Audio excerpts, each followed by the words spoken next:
I grew up in Boston, and I always kind of like didn't. I felt like there wasn't ever a metal scene here. I thought the scene was always in Worcester, because Worcester has the Palladium, it has Ralph's, as the Vernon, Electric Haze. There's a lot of great venues over there, and there's a few others I'm missing. But did you do Worcester a lot? Were you mainly Boston? And I'd love to know what's your opinion on the current state of the scene versus where it used to be.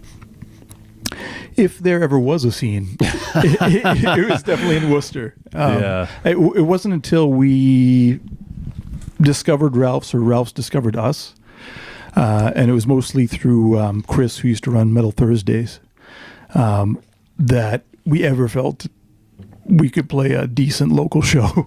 Because in the Boston area, it was all hardcore punk bands.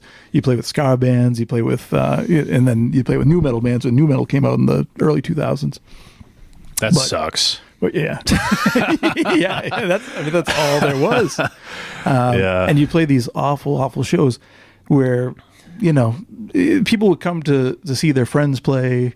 So it wasn't really a scene per se. We weren't getting people in metal jackets, and that didn't happen until Ralph's, until we figured out that there was some scene there. And I think that grew out of Chris's band Acephalus.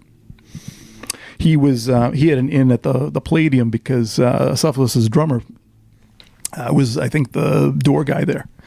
So they would get on a lot of the death metal shows when they came in. I saw them open for Armored Saint. So they would play the big shows. And they were actually, getting to some point of notoriety locally, but they ended up breaking up. But he continued on with the Ralph's thing, where he started booking Ralph's, and he would get all the underground bands that wouldn't play the Palladium.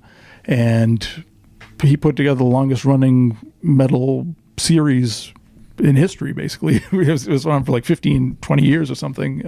Every Thursday we'd have these metal shows. And we were lucky enough that he invited us a few times.